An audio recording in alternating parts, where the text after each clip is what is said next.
Serial అవకాశం ఎలా వచ్చింది తెలుగులో? తెలుగులో కన్నడ సీరియల్ చేశాను మనే మంత్రాలయ అని. దాన్ని చూసి పిలిపించుకున్నారు. చైల్డ్ ఆర్టిస్ట్ ఒక సీరియల్ చేసావు. అవును. అది కాకుండా కన్నడలో ఇంకొక సీరియల్ చేశాను మెయిన్ లీడ్ గా. మనే మంత్రాలయం కలర్ సూపర్ లో వచ్చేది. సో దాన్ని చూసి పిలిపించుకున్నారు. ఓకే. సో ఇక్కడికి డైరెక్ట్ ఫస్ట్ సీరియల్ కి లాంగ్వేజ్ తేడా ఉంటది కదా? అవును. అసలు తెలుగు రాదు కదా ఫస్ట్? రాదు. ఇప్పుడేమో తెలుగు అమ్మాయిలు బాగా మాట్లాడుతున్నారు. అప్పుడు స్టార్టింగ్ లో కూడా డబ్బింగ్ ఇచ్చేవారు కదా, అంటే లైక్ ప్రాంప్టింగ్ ఇచ్చేవారు కదా, వాయిస్ వచ్చేది కదా బాబా బాబా అనేదాన్ని. తర్వాత వెళ్తూ వెళ్తూ మరి ఎక్స్ప్రెషన్స్ ఎలా మేనేజ్ చేసేదాన్ని? ఎక్స్ప్రెషన్ వచ్చు నాకు, కంటెంట్ చెప్పేస్తే ఎక్స్ప్రెషన్ ఇచ్చేస్తా. కాకపోతే డైలాగ్ నాకు కొంచెం భయం, ఎక్కడ ఏం మాట్లాడేస్తాను, ఏం తప్పుగా మాట్లాడేస్తాను, అది ఇంకేం అయిపోతుందో, లాంగ్వేజ్ రాదు కదా. సో అదొక భయం ఉండేది. తర్వాత పోయింది. ఇప్పుడు కంప్లీట్ గా తెలుగు అన్ని వచ్చే తెలుగులో అన్ని వచ్చు.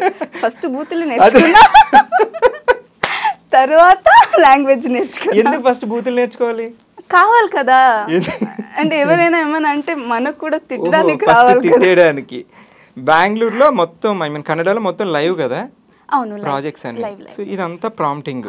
అక్కడ హ్యాపీగా అలవాటు అయిపోయే లైవ్. ఇక్కడికి వస్తే మరి ఇబ్బంది ఏం లేదా? లేదు, ఇక్కడ ఇంకా ఈజీ కదా, ప్రాంప్టింగ్ ఇచ్చేస్తూ ఉంటారు, చేసేయచ్చు. అంటే ఇప్పుడు మనం ఎవరో చెప్పకుండా అలవాటు అయిపోయాక ఎవరైనా సడన్ గా చెప్తున్నప్పుడు నీ డైలాగ్ ముందు చెప్పేయటం నాకు కష్టం అయితే కాదు. ఇక్కడ చేసి కన్నడలో లైవ్ చేయాలంటే మళ్ళీ గ్యాప్ అయిపోతుంది కదా, అప్పుడు కొంచెం కష్టం అవుతుంది. ఇప్పుడు మళ్ళీ కన్నడలో ఏమైనా చేస్తున్న ప్రాజెక్ట్స్? లేదు, చేయట్లేదు. ఓన్లీ తెలుగులో మట్టి గాజులు. ఇప్పుడు ప్రెసెంట్ ప్రాజెక్ట్స్ ఏంటి?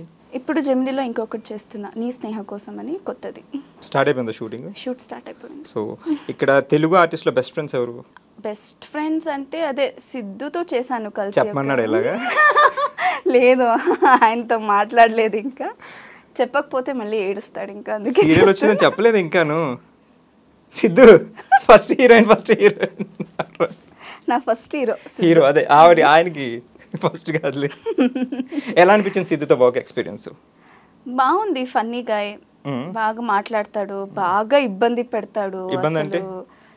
ఏమంటే ఏమైనా గేమ్స్ ఏమైనా బెట్ కడతాం, డైస్ ఆడేవాళ్ళం, అది లూడో వస్తుంది కదా, KFC ఇప్పిస్తా, అది ఇప్పిస్తా, ఇది ఇప్పిస్తా. లొకేషన్ లో బ్రేక్ ఉంటుంది కదా, లేదా వాన అవుట్డోర్ ఉంటే వాన ఏమైనా వస్తే ఆడేవాళ్ళం, లూడో ఆడేవాళ్ళము.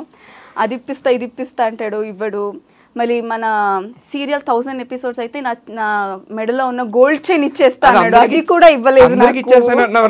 ఇవ్వడు, అస్సలు ఇవ్వడు. మొన్న కలిసినప్పుడు కూడా అడిగాను, హే అనేసి వెళ్ళిపోతాడు. అంటే లావుగా సిద్ధుని కలిసావా, సన్నబడిపోయిన సిద్ధుని కలిసావా? లావుగా ఉన్న సిద్ధుని కలిసావా? బాగా సన్నమైపోయాడు తెలుసా? బాలేదు, ఇప్పుడు నాకు నచ్చట్లేదు, వాడు బాగా సన్నగా అయిపోయాడు. వాడు సీరియల్ స్టార్టింగ్ లో అలాగే అన్నాడు. సీరియల్ స్టార్ట్ అయినప్పుడు ఒక ప్రోమో చూసాను నేను, వాడు నేను లిఫ్ట్ చేసి పైకి ఎత్తాలి, వాడు అప్పుడు అదే చెప్పాడు, ఈ పిల్ల సన్నపడమంటే సన్నపడలేదురా.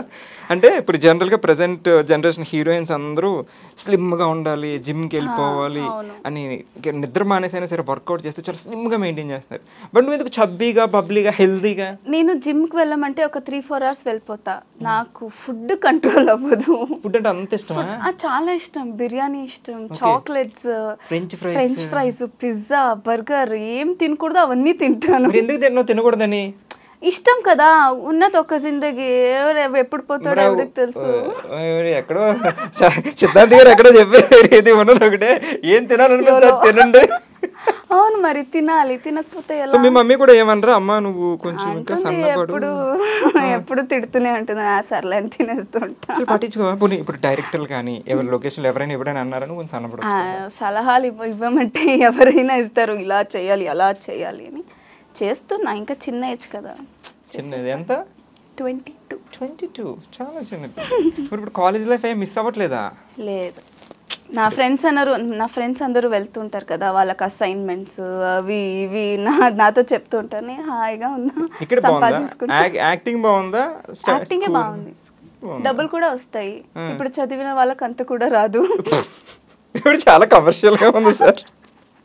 అవును, మరి నిజమే కదా.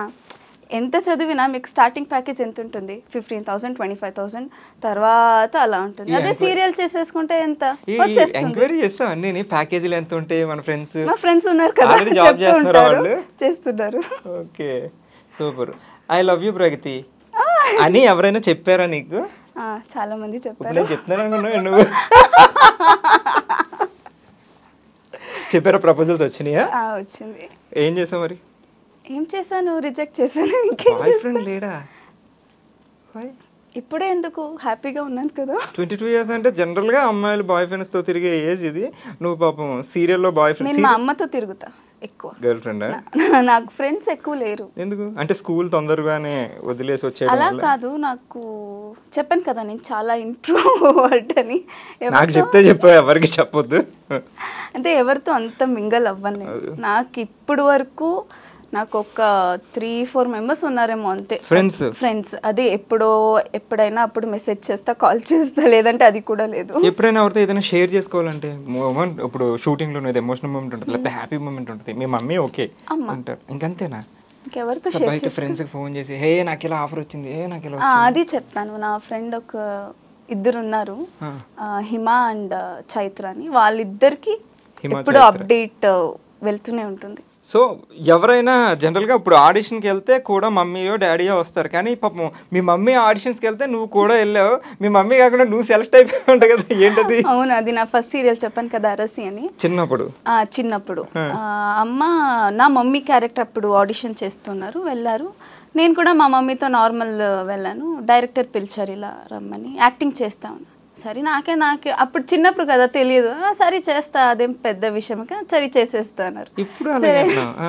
సరే ఆడిషన్ ఇవ్వమన్నారు, ఇచ్చాను. ఆడిషన్ అని ఇచ్చాను. చూస్తే ఆ రోజే సెలెక్ట్ అయిపోయాను. మమ్మీతో వచ్చి మేనేజర్ మాట్లాడుతున్నారు, ఇలా ఇది ఉత్తరాన్ని ఇలా చేస్తున్నాము, జీకి చేస్తున్నాము, పెద్ద ఇది అవుతుంది, ఒక 200 episodes వస్తుంది. మమ్మీకి షాకు, నేను వచ్చాను, ఇదేలా సెలెక్ట్ అయిపోయింది సార్, నా క్యారెక్టర్ లేదు, మీరు సూట్ అవ్వరు, ఆమె సెలెక్ట్ అయ్యింది అనేసారు. అమ్మ సరే. అప్పుడు నా ఫస్ట్ శాలరీ వచ్చేసి 750 rupees పర్ డే. ఏ ఇయర్ అది? 2010 అనుకుంటా. 2010లో 750 rupees. అది టెలికాస్ట్ అయ్యి 1 week కి డబుల్ చేశారు, 1500 చేశారు. అప్పుడు నాకు ఎక్కువ ఆఫర్స్ వచ్చేది కదా, సో వెళ్ళకూడదు, వెళ్ళిపోకుండా బ్రైబ్ ఇచ్చారు, మంచి bribe. Super. 1500 first salary. Okay, మీ మమ్మీ ఏమనలేదా? సో ఇంటికి వెళ్ళాక నాకు కూడా అనవసరంగా తీసుకెళ్ళి? లేదు, ఆమె నేను ఎప్పుడు మా మమ్మీని ఏడ్పించేదాన్ని, ఏంటి నువ్వు ఎప్పుడూ యాక్టింగ్ చేస్తావు, వారు ఎలా చెప్తే అలా చేయాలి నువ్వు, నాకు ఇవన్నీ నచ్చదు అని చెప్పేదాన్ని. తర్వాత నాకు ఆ ఫేమ్, డబ్బులన్నీ వచ్చాక ఓకే బానే ఉంది, బాగుంది, ఓకే నైస్ అని. సో మీ మమ్మీ యాక్ట్ చేశారా? మమ్మీ కన్నడలో చాలా చేశారు. అంటే serials and films also. Films కూడా చేశారా? నీకు ఇప్పుడు ఆవిడ గైడెన్స్ ఉందా కంప్లీట్ గా? నీ ప్రతి స్టెప్ లో ఏమైనా సజెషన్స్ చెప్తుంటారా? ఆమె మొత్తం ఫుల్ ఆమె చూసుకుంటుంది. నీతో ప్రతి చోటకి ఎక్కడికి వెళ్ళినా వస్తుంటారా? ఇక్కడ తెలుగులో. సో నీకు ఎప్పుడు డిస్టర్బెన్స్ అనిపిస్తుంది? ప్రతి చోటకి అమ్మ వచ్చేస్తున్నాను రా లేదా, ప్రతిసారి ఈవిడెంట్రీ అలా ఏం లేదు, కానీ అప్పుడప్పుడు అంటూ ఉంటాను, ఈ వల్లే నాకు ఫ్రెండ్స్ లేరు, ఎప్పుడు నువ్వే నాతో వస్తావు అని.